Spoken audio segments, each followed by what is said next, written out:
Want to use ChatGPT to write and improve code? Whether you're learning programming, building projects, debugging errors, or explaining complex code, ChatGPT can become a valuable coding assistant. In this tutorial, I'll show you how to use ChatGPT for coding in 2026. So let's get started. First, sign in to ChatGPT and click New Chat. Starting a separate conversation for each coding project helps keep your work organized. This also makes it easier to return to previous programming discussions later. Next, explain what you're trying to build or solve. Include the programming language, framework, project requirements, and any specific goals or constraints. Detailed prompts usually produce more accurate code.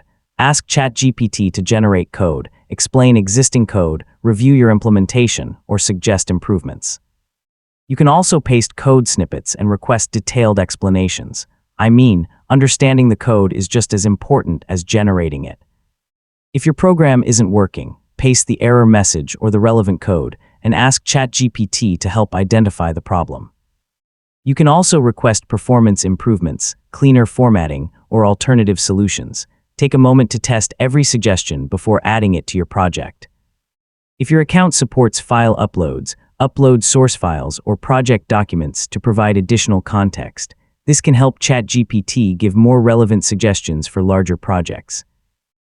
Sharing the right files often leads to more helpful recommendations.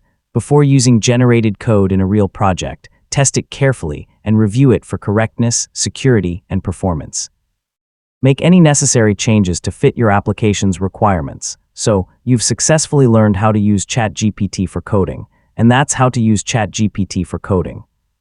Whether you're learning a new programming language, fixing bugs, building applications, or improving existing code, ChatGPT can help you work more efficiently.